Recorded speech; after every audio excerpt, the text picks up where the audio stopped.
परमेश्वर ने अपना सब कुछ दांव पर लगा दिया। परमेश्वर ने अपनी सिंहासन छोड़ दी। परमेश्वर ने अपने आप को बलिदान कर दिया। परमेश्वर ने अपना लहू बहाया ताकि हम परमेश्वर के हो जाएं, ताकि वो हमें प्राप्त कर सके, वो ये बता सके कि वो हमसे कितना प्यार करते हैं। परमेश्वर के अजीजों, अगर इतना सब कुछ जानने के बावजूद भी हम उस बुलाहट के लिए अपने आप को तैयार नहीं करते हैं जिस बुलाहट के लिए परमेश्वर ने हमें बुलाया है, हम समझ नहीं पाते उस कॉलिंग को या उस बुलाहट को, तो परमेश्वर के अजीजों, हम उस तक नहीं पहुंच पाएंगे। तो उसका किया हुआ मेहनत व्यर्थ चला जाएगा, उसका दिया गया बलिदान व्यर्थ हो जाएगा परमेश्वर के अजीजों। इसीलिए हमें अपने बुलाहट को समझने की ज़रूरत है, बुलाहट के अनुसार चलने की ज़रूरत है, ताकि अंत में हम परमेश्वर के पास पहुंच सके।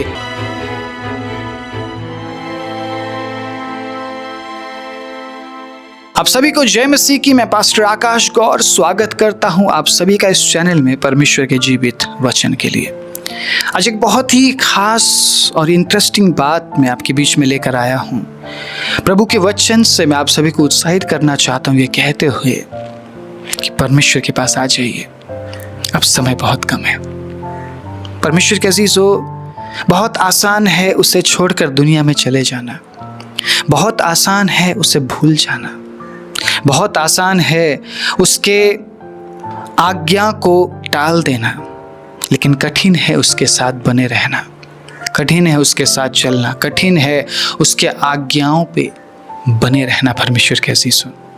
इसीलिए मैं आप सभी को उत्साहित करने आया हूँ कि बेशक कठिनाई हो, बेशक तकलीफ़ें हो, उसके साथ बने रहना आपको बहुत ज़रूरी है, क्योंकि उसने अपना सब कुछ आपके लिए निछावर कर दिया। अगर आप परमेश्वर पिता को पिता कहते हैं, तो एक पिता ने अपने एक लौते पुत्र को भी रख ना छोड़ा, सिर्फ और सिर्फ आपको पाने के लिए, सिर्फ और सिर्फ आपको अपने करीब लाने के लिए। इस बात की गहराई को अगर हम समझने जाए, पूरी जिंदगी बीत जाएगी, हम समझ नहीं पाएंगे कि परमेश्वर ने हमसे क्यों प्यार किया। क्या देखा प्रभु ने मुझ में, या क्या देखा प्रभु ने आप में, या क्या देखा प्रभु ने हम में कि उसने हमसे इतना प्यार किया। आप खुद सोचिए, हम प्रभु की आज्ञा को नहीं मानते हैं, कई बार हम प्रभु से प्यार नहीं करते हैं, कई बार हम प्रभु से दूर जाना चाहते हैं, उसके वचनों को मानना नहीं चाहते हैं, फिर भी उसने हमसे क्यों प्यार किया। रोमियो की किताब के अनुसार, जिस प्रकार रोमियो में लिखा है कि सब ने पाप किया और वो परमेश्वर की महिमा से रहित है, फिर भी उसने हम में ऐसा क्या देखा, क्या देखा परमेश्वर के अजीजों। एक बहुत सुंदर गीत है, यीशु ने कलवरी दुख क्यों सह लिया, मुझ पापी में क्या देखा था। उस गीत के जरिए ये बताया गया है कि कोई खूबी न थी, कोई खूबी ना थी, मुझ में कोई भी खूबी ना थी, तो क्यों यीशु ने हमारे लिए अपने प्राण दिए, क्यों अपने आप को बलिदान कर दिया परमेश्वर के अजीजों। कोई नहीं जानता है और शायद हम कभी जान भी नहीं पाएंगे। कई बार आपको लगता होगा मेरे अंदर बहुत सारे गुण हैं, टैलेंट्स है, इसलिए शायद प्रभु स्वर्ग छोड़कर मुझे लेने आया होगा। क्या स्वर्गदूत से बढ़कर हम टैलेंटेड है? स्वर्गदूत से भी बढ़कर हम शक्तिशाली है? या स्वर्गदूत से भी बढ़कर हम सुंदर है? क्या लगता है आपको? कमेंट में लिखिएगा, आप अपने बारे में क्या सोचते हैं। मैं कई बार आप लोगों को कमेंट में कुछ ना कुछ लिखने के लिए बोलता हूँ। क्यों लिखने के लिए बोलता हूँ परमेश्वर के अजीजों? ताकि मुझे ये पता चले कि आपने मैसेज को पूरा सुना है। आप कमेंट में जो मैं बोलता हूँ वही लिखिए, उसके अलावा कुछ मत लिखिए। अगर आप वाकई में इस वचन को सुन रहे हैं और आप समझ पा रहे हैं कि मैं क्या बोल रहा हूं, तो इस मैसेज के संदर्भ में कुछ ना कुछ जरूर लिखिए। आपने जो भी इस मैसेज से सीखा है या प्रभु ने आपको किसी तरीके से छुआ है, बात किया है, उस विषय में लिखिए, ताकि जो नए लोग आते हैं उनको भी मदद मिले। ठीक है, और YouTube को ऐसा लगे कि ये जो मैसेज है ये अच्छा मैसेज है, ये वीडियो अच्छा है, ताकि YouTube नए लोगों तक पहुंचाए। अगर आप सहयोग नहीं करेंगे, ये मैसेज दूसरों तक नहीं पहुंचेगा, क्या आप नहीं चाहते हैं कि प्रभु का वचन दूसरों तक पहुंचे? अगर आप चाहते हैं तो ज़रूर कुछ ना कुछ इस मैसेज को लेकर कमेंट कीजिएगा। मुझे आप सभी के कमेंट का इंतज़ार रहेगा। मैं इन बातों को आपके बीच में क्यों आज लेकर आया हूं कि प्रभु ने सब कुछ निछावर कर दिया है। क्योंकि हम कई बार भूल जाते हैं कि प्रभु ने हमसे अनोखा प्रेम किया है। हम इस बात को भूल जाते हैं परमेश्वर के अजीजों कि प्रभु ने अपना सब कुछ हम जैसे पापियों के लिए निछावर कर दिया। अगर आप खुद में झांकते और ढूंढने की कोशिश करते कि आप में अच्छाई क्या है, कुछ भी नहीं मिलेगा। पता है, विश्वास करने के बाद हमारे अंदर क्या अच्छाई है, जो आत्मा हमारे अंदर बसा हुआ है ना, सिर्फ वो अच्छा है। मैं सही बता रहा हूं, पवित्र आत्मा जो आप में है ना, सिर्फ वो अच्छा है। हम तो कई बार हम पाप कर देते हैं, मिस्टेक कर देते हैं, गुनाह कर देते हैं। अगर प्रभु यीशु मसीह ने बलिदान नहीं दिया होता, अगर लहू नहीं बहाया होता, तो पिता हमें एक पल भी सहन नहीं कर पाता। ये मैं सच्चाई बता रहा हूं आपको। पिता एक पल भी हमें सहन नहीं कर पाता। पिता तुरंत नाश कर देता, खत्म कर देता। आप सोचिए इस बात को, बिचारे परमेश्वर के अजीजों, अगर आज हमें वो उसने जिंदा रखा है तो वो हमें डायरेक्टली नहीं देखता है, यीशु में होकर देखता है। और जब वो हमें यीशु में होकर देखता है परमेश्वर के अजीजों, हम में उसे बुराई नहीं दिखती है, यीशु का प्यार दिखता है। इतना पावर है, इतना सामर्थ्य है प्रभु यीशु मसीह का प्यार। पिता के सामने यीशु आज भी विनती करते हैं। और आपके लिए पता है क्या प्रार्थना करते हैं? मेरे लिए पता है क्या प्रार्थना करते हैं? कि पिता एक और मौका दीजिए, शायद कल मेरा बेटा सुधर जाए। एक और मौका दे दीजिए प्रभु, शायद कल मेरी बेटी सुधर जाए। आपको कोशिश करना पड़ेगा, फिर उठकर खड़ा होना पड़ेगा। अगर आप गिर चुके हैं, गिरकर पड़े मत रहिए, उठकर खड़े हो जाइए, क्योंकि यीशु आपके लिए मध्यस्थता कर रहे हैं। यीशु आपके लिए प्रार्थना कर रहे हैं। यीशु आपके लिए पिता से मौका या दिन या अवसर मांग रहे हैं कि पिता एक और मौका दे दीजिए इस बेटे को, एक और मौका दीजिए इस बेटी को। परमेश्वर के अजीज़ों, इन तमाम बातों को बोलकर मैं आपको उत्साहित करना चाहता हूँ कि अगर पिता ने अपने एक लौते बेटे को खोया है, कुर्बान कर दिया है, और पुत्र ने अपना प्राण दे दिया, पुत्र ने हर एक कतरा लहू बहा दिया, पुत्र ने सब कुछ त्याग कर दिया। क्यों? ताकि आपको पा सके, आपको प्राप्त कर सके, आपके सामने ये रखा जा सके कि आपसे परमेश्वर कितना प्यार करते हैं कि अपना एक लौता बेटा भी रखना छोड़ा, अपने पास सब कुछ दे दिया, सब कुछ दे दिया परमेश्वर के अजीजों। तो क्या हम उस बुलाहट में बने नहीं रह सकते हैं जिस बुलाहट में उसने हमें बुलाया है? क्या हम उस बुलाहट के अनुसार नहीं चल सकते हैं जिस बुलाहट में उसने हमें बुलाया है? मैं आज आप सभी को उत्साहित करना चाहता हूं, यीशु हमारे लिए मध्यस्थता कर रहे हैं, तो हमें उस बुलाहट में बने रहना पड़ेगा। अगर वो इतना कुछ कर सकता है, तो क्या हम उस बुलाहट को पूरा नहीं कर सकते हैं? क्या उस बुलाहट के अनुसार हम नहीं चल सकते हैं? वॉक अकॉर्डिंग योर कॉलिंग, अपने बुलाहट के अनुसार चलिए। 3 बातें बहुत जल्दी से आपके बीच में रखने वाला हूं कि परमेश्वर ने आपको क्यों बुलाया है।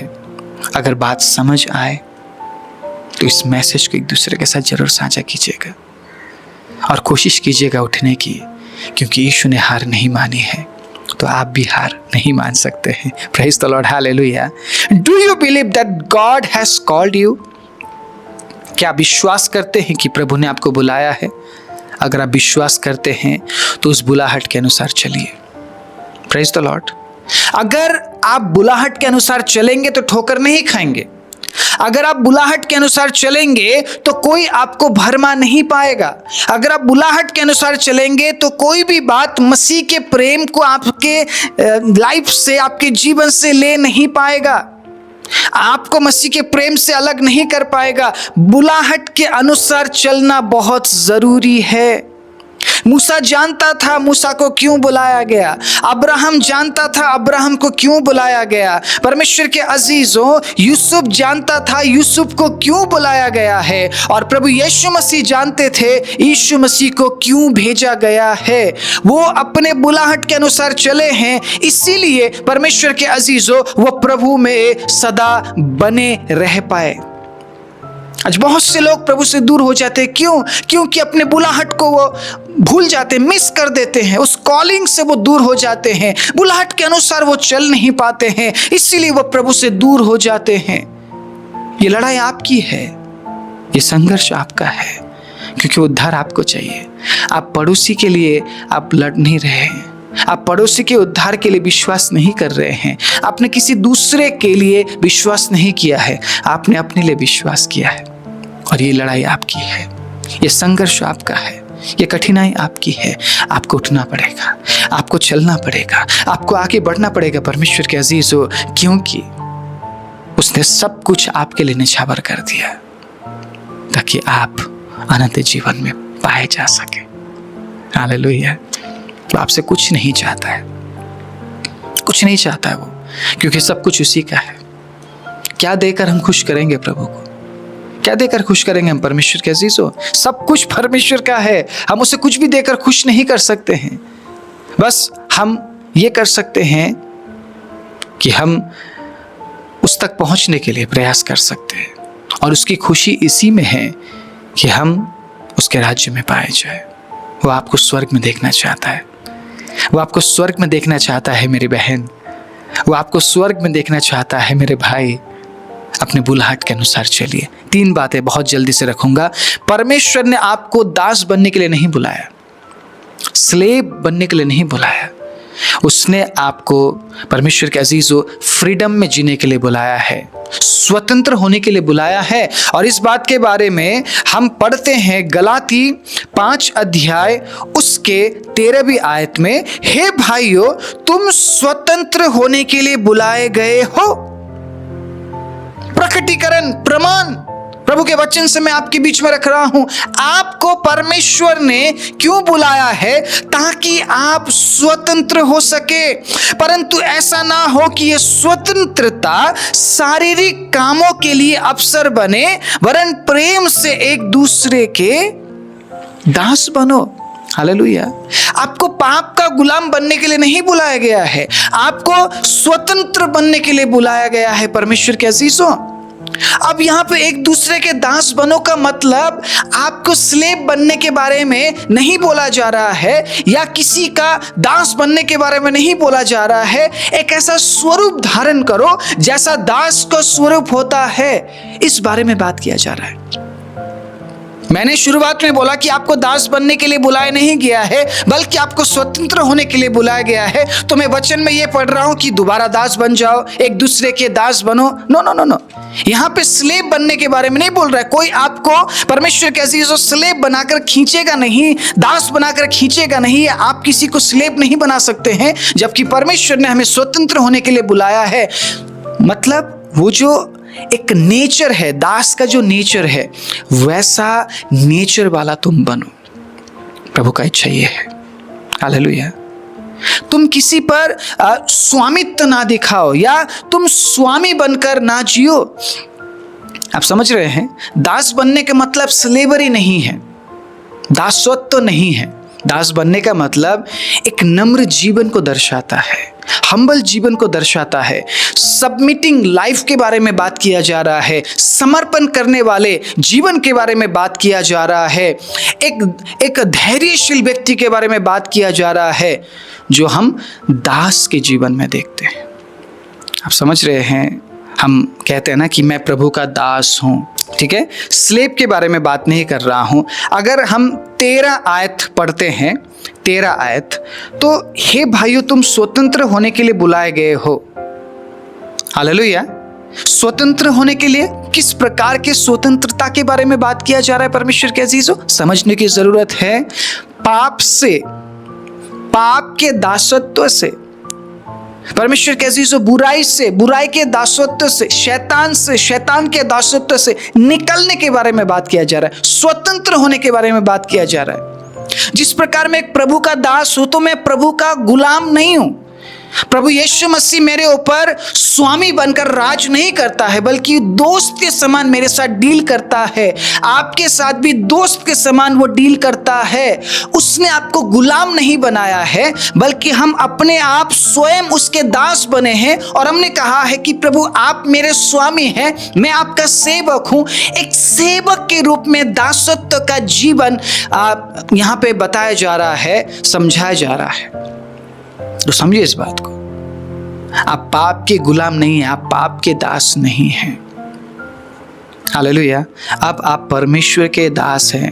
प्रभु चाहता है कि आप स्वतंत्र होकर जिए, लेकिन वो स्वतंत्रता शारीरिक कामों के लिए अवसर ना बने। हालेलुया। वो स्वतंत्रता शारीरिक कामों का अवसर ना बने। Praise the Lord. हालेलुया। सो मैं आप सभी को उत्साहित करना चाहती हूँ कहते हुए कि परमेश्वर ने आपको स्लेव बनने के लिए नहीं बुलाया, परमेश्वर ने आपको दास बनने के लिए नहीं बुलाया, बल्कि परमेश्वर ने आपको स्वतंत्र होने के लिए बुलाया है।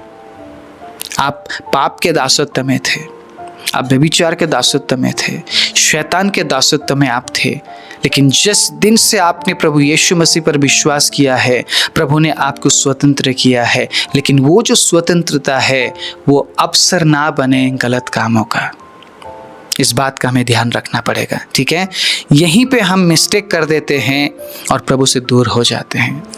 अब तो मैं फ्री हो गया हूँ बोलकर कई बार हम बहुत ज़्यादा स्वतंत्र हो जाते हैं, और उसी स्वतंत्रता में परमेश्वर के अजीज़ों अनजाने में हमसे बहुत कुछ हो जाता है, गड़बड़ी हो जाती है, गलती हो जाती है, फिर प्रभु के पास लौट नहीं पाते हैं। प्रभु ने आपको पाप करने के लिए स्वतंत्र नहीं किया। परमेश्वर के अजीज़ों, प्रभु ने आपको गलत काम करने के लिए स्वतंत्र नहीं किया। प्रभु ने आपको गलत काम से, पाप से स्वतंत्र किया है ताकि आप स्वतंत्रता का जीवन जी सके, ताकि आप परमेश्वर के अजीज़ों एक नम्र जीवन जी सके, पवित्र जीवन जी सके और उस बुलाहट को पूरा कर सके, क्योंकि प्रभु ने आपको स्वतंत्र होने के लिए बुलाया है। निर्गमन 32 अध्याय उसके पहले आयत से जब हम देखते हैं तो हमें पता चलता है कि ये जो इजरायली लोग थे, ये छुड़ाए तो गए थे, दासत्व से ये आज़ाद किए गए, लेकिन फिर से ये उसी लाइफ में जा रहे थे। तो जब आप पढ़ेंगे निर्गमन 32 अध्याय तो यहाँ पे अगेन उन्होंने जब मूसा ने समय लिया, ठीक है, सिनाई पर्वत से उतरने में मूसा को समय लगा, तो इन्होंने दोबारा वही काम शुरू कर दिया। क्या करना शुरू कर दिया परमेश्वर के अजीज़ों? फिर से मूर्ति बनाना शुरू कर दिया। सोने के बछड़े के उन्होंने फिर से बनाना शुरू कर दिया। अब ये इतने स्वतंत्र हो चुके थे कि इनके अंदर से डर खत्म हो गया। आप समझ पा रहे हैं परमेश्वर के अजीज़ों, कई बार इंतज़ार नहीं कर पाते हम। इंतज़ार ना कर पाना हमारे लिए कई बार श्राप का कारण बन जाता है। ये 40 दिन इंतज़ार नहीं कर पाए मूसा के लिए। 40 दिन हो चुके थे मूसा को, ठीक है। अब उन्होंने सोचा कि मूसा कभी नहीं लौटेगा, तो मूसा नहीं लौटेगा तो फिर से वो वही करेंगे जो वो पहले करते थे। क्या परमेश्वर ने हमारे प्रार्थनाओं को सुनने के लिए समय ले लिया, जवाब देने के लिए समय ले लिया, तो क्या हम वही करेंगे जो हम पहले करते थे? आप समझ पा रहे इस बात को? उस बुलाहट में बने रहना बहुत ज़रूरी है। आप 4 साल चल चुके हैं या 5 साल चल चुके हैं, ये बहुत बड़ी बात नहीं है, आपको बने रहना पड़ेगा। काफ़ी साल वो चलते हुए आ रहे थे परमेश्वर के अजीज़ों, ठीक है, प्रभु के आज्ञाओं पर वो चलते हुए आ रहे थे। हाँ, मिस्टेक्स कर रहे थे, फिर भी प्रभु उन पर अनुग्रह कर रहा था, लेकिन फिर से उन्होंने वही काम शुरू कर दिया जो वो पहले करते थे। उसके बाद परमेश्वर ने निर्णय लिया, नहीं, अब नहीं होगा। मूसा को परमेश्वर ने बोला, उनको बोल कि अगर वो मेरी तरफ आना चाहते हैं तो अच्छी बात है, मैं उनके साथ हूँ, अगर नहीं आना चाहते तो मैं उन्हें नाश कर दूंगा। उतना भी मूसा ने रिक्वेस्ट किया प्रभु से कि प्रभु आप उन पर दया कीजिए। परमेश्वर तो सब कुछ खत्म करना चाह रहा था, सबको खत्म करना चाह रहा था परमेश्वर के अजीज़ों। क्या परमेश्वर अगर हमारे प्रार्थनाओं को सुनने या जवाब देने के लिए समय लेते हैं, तो क्या हम भी इजरायलियों की तरह बन रहे हैं या इजरायलियों की तरह बन जाएं? दोबारा पुराना काम करने लगे, पुराने स्वभाव में चले जाएं। कई बार लोग इंतज़ार नहीं कर पाते और क्या सोचते हैं, प्रभु नहीं सुनेगा, प्रभु मेरी प्रार्थना नहीं सुनेगा। और ये बहुत बड़ी गलतफहमी है। 40 साल, 50 साल, 60 साल प्रभु जरूर सुनते हैं। प्रभु सुनते हैं, प्रभु जवाब देते हैं, प्रभु आपको जवाब देंगे। प्रभु ने आपके प्रार्थनाओं को सुना है, प्रभु जानते हैं कब जवाब देना चाहिए। क्या उस समय तक आप बने रह पाएंगे? एक बहुत बड़ा सवाल है। वॉक अकॉर्डिंग योर कॉलिंग, अपने बुलाहट के अनुसार चलिए और याद रखिए आप छुटकारे के जीवन को जीने के लिए बुलाए गए हैं। दोबारा अपने पुराने जीवन में जाकर स्लेब मत बन जाइए, दोबारा पाप के दासत्व में मत लौटिए, दोबारा बुराई के दासत्व में मत लौटिए, क्योंकि परमेश्वर ने आपके लिए सब कुछ निछावर कर दिया। तो क्या आप अपने पुराने जीवन को, अपने पास्ट को निछावर नहीं कर सकते, नहीं छोड़ सकते? परमेश्वर के अजीजों, आपको छोड़ना पड़ेगा, आपको करना पड़ेगा, क्योंकि आप परमेश्वर के हैं और वो आपको स्वर्ग में देखना चाहता है। दूसरा पॉइंट बहुत जल्दी से मैं आपके बीच में रखना चाहूँगा। परमेश्वर ने आपको अपवित्र होने के लिए नहीं बल्कि पवित्र होने के लिए बुलाया है। 2 वचन मैं आपके बीच में रखना चाहूँगा। पहला थिस्सलुनीकियों, ठीक है, पहला थिस्सलुनीकियों उसके 4 अध्याय के 7वें आयत को देखेंगे। पहला थिस्सलुनीकियों 4 अध्याय उसके 7वें आयत में क्या लिखा है, मेरे साथ जरूर पढ़िएगा। क्योंकि परमेश्वर ने हमें अशुद्ध होने के लिए नहीं परंतु पवित्र होने के लिए बुलाया है। इस कारण जो इसे तुच्छ जानता है वो मनुष्य को नहीं परंतु परमेश्वर को तुच्छ जानता है, जो अपना पवित्र आत्मा तुम्हें देता है। ओके, दूसरा वचन भी पढ़ लेते हैं। पहला पत्रस, मेरे साथ निकालिएगा, पहला पत्रस 1 अध्याय उसके 15 आयत को। बहुत सुंदर वचन यहाँ पे लिखा है, 1 अध्याय 15 आयत को। पर जैसा तुम्हारा बुलाने वाला पवित्र है वैसे ही तुम भी अपने सारे चाल चलन में पवित्र बनो। दोनों वचनों में सेम बात का जिक्र किया गया है कि हमें पवित्र होने के लिए बुलाया गया है, पवित्र बनने के लिए बुलाया गया है, शुद्ध बनने के लिए बुलाया गया है। परमेश्वर के अजीजों, परमेश्वर का मकसद है आपको बुलाने का। परमेश्वर ने अगर आपको कीच से निकाला है, पाप से छुड़ाया है, तो उसी पाप में जाने के लिए नहीं बल्कि पाप से आजाद होने के लिए, परमेश्वर के अजीजों, पवित्र होने के लिए बुलाया है। अपवित्र होना बहुत आसान है लेकिन पवित्र जीवन जीना बहुत मुश्किल है। हमें जब कठिनाई का सामना करना पड़ता है ना, तब हमें इस बात को याद करना चाहिए कि प्रभु यीशु मसीह ने हमारे लिए क्या क्या सहा है, क्या क्या किया है, कितना कुछ निछावर किया है। तो क्या हम प्रभु यीशु मसीह के लिए पवित्र जीवन नहीं जी सकते हैं? आज हम प्रभु यीशु मसीह को देखने के बारे में हम बात करते हैं, हम देखने के बारे में हम विचार करते हैं कि मैं एक दिन प्रभु यीशु मसीह को देखूंगा या मैं प्रभु यीशु मसीह को देखूंगी। परमेश्वर के अजीज हो, क्या वाकई में आप उसे देखना चाहते हैं?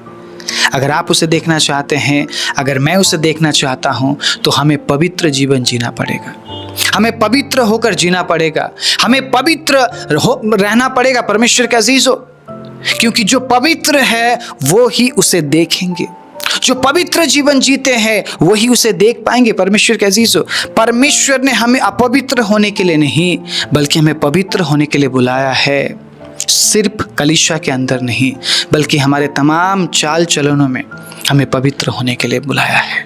हमारे रहन सहन से लेकर, हमारे पहनावे से लेकर, हमारे खान पान से लेकर, हमारा देखना, हमारा उठना, हमारा चलना, हमारा बोलना, हमारे जीवन जीने के हर क्षेत्र में परमेश्वर के अजीजों, हमें पवित्र होने के लिए उसने बुलाया है।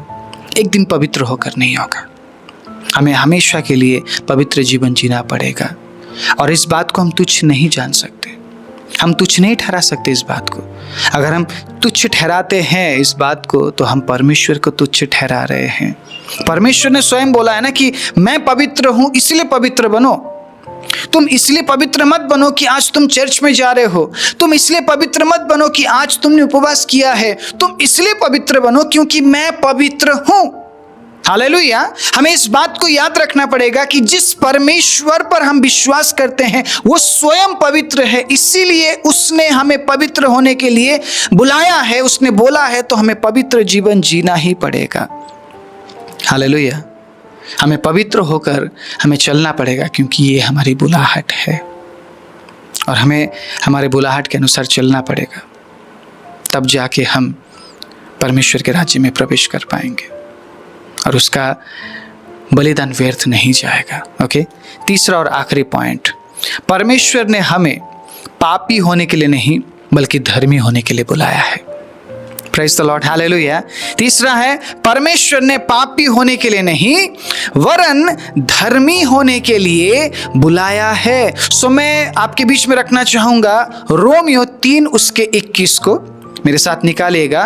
रोमियो 3, परंतु अब व्यवस्था से अलग परमेश्वर की यह धार्मिकता प्रकट हुई है जिसकी गवाही व्यवस्था और भविष्यद्वक्ता देते हैं, अर्थात परमेश्वर की वह धार्मिकता जो यीशु मसीह पर विश्वास करने से सब विश्वास करने वालों के लिए है, क्योंकि कुछ भेद नहीं, इसीलिए कि सबने पाप किया है और परमेश्वर की महिमा से रहित है, परंतु उसके अनुग्रह से उस छुटकारे के द्वारा जो मसीह यीशु में है सेतमेत धर्मी ठहराए जाते हैं।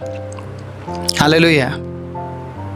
प्रभु यीशु मसीह का बलिदान व्यर्थ ना ठहरने पाए, जिस बलिदान की वजह से हम धर्मी बने हैं। मैंने शुरुआत में आपके साथ साझा किया इस बात को कि जब आप अपने अंदर झांकते हैं, आप अपने अंदर कुछ भी अच्छाई नहीं पाते हैं सिवाय पवित्र आत्मा को छोड़।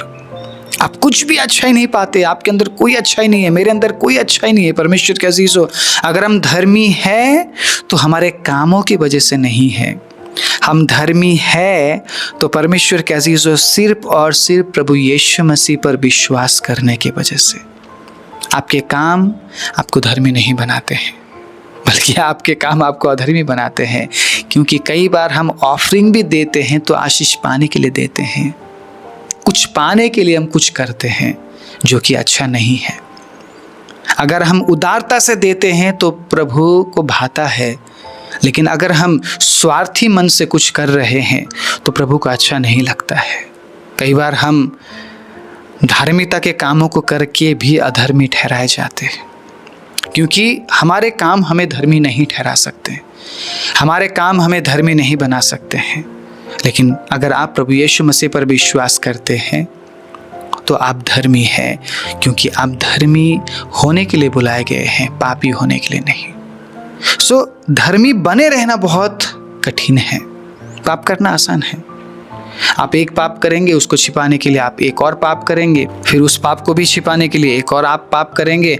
ऐसे ही आप पाप को छिपाने के लिए पाप करते रहेंगे। परमेश्वर के अजीजों, तो आसान है पाप करना और पाप को छिपाना भी आसान है, लेकिन धर्मी बनकर सच्चाई का साथ देना बहुत मुश्किल है। लेकिन अगर आप ये जानते हैं कि आप कैसे धर्मी बनते हैं या आप धर्मी किस वजह से ठहराए जाते हैं, तो परमेश्वर के अजीजों आप धर्मी बने रहेंगे, क्योंकि आप प्रभु यीशु मसीह पर विश्वास करने से धर्मी ठहरते हैं और वो आपको धार्मिकता में देखना चाहता है, पाप करते हुए नहीं। जिस दिन प्रभु यीशु मसीह अंजीर के पेड़ के पास गए, यीशु ने पेड़ में फल ढूंढा, उसे नहीं मिला, और उसी वक्त तुरंत प्रभु यीशु मसीह ने अंजीर के पेड़ को श्राप देते हुए कहा, आज के बाद तुझ में कोई भी फल ना लगे। पेड़ तुरंत सूख गया, आग में झोंकने का कारण बन गया। चेले अचंभित हो गए, ये कैसे संभव हुआ कि प्रभु के कहते ही पेड़ सूख गया। परमेश्वर के अजीजों, उसी प्रकार जब वो हम में धार्मिकता के फल को ढूंढेगा और नहीं पाएगा, तो हमें भी वो कहेगा कि आज के बाद तुझ में कभी धार्मिकता के फल ना लगे, तो हम उसके राज्य में प्रवेश नहीं कर पाएंगे। मैं आपको यही कहते हुए उत्साहित करना चाहूँगा, आपको याद दिलाना चाहूँगा, अगर परमेश्वर आपके लिए सब कुछ निछावर कर सकते हैं, तो क्या आप उस परमेश्वर के राज्य में प्रवेश करने के लिए, उसके बुलाहट के अनुसार चलने के लिए, क्या इन 3 बातों को अपने जीवन में ग्रहण नहीं कर सकते हैं? अगर प्रभु ने आपसे बात किया है, अगर आपने एक्सेप्ट किया है, तीनों बातों के बारे में जिक्र कमेंट में ज़रूर कीजिएगा। अगर प्रभु ने आपको छुआ है तो परमेश्वर के अजीज़ों कुछ ना कुछ लिख कर जाइएगा, ऐसे ही मत जाइएगा, क्योंकि आपके कमेंट लिखने से मुझे पता चलेगा कि आपने मैसेज को सुना है और आपने इस मैसेज को ग्रहण किया है। इस वीडियो को लाइक करना, इस चैनल को सब्सक्राइब करना और हाउस ऑफ यूनिटी को सपोर्ट करना मत भूलिएगा। इस वीडियो को अपने प्रियजनों के साथ साझा भी जरूर कीजिएगा। प्रभु आप सभी को आशीष दे। आइए अपनी आंखों को बंद करें। धन्यवाद देते हैं राजा। प्रभु एक बार फिर से आपकी भलाई और बलिदान को याद करने के लिए आपने हमारी सहायता किया। धन्यवाद देते हैं प्रभु।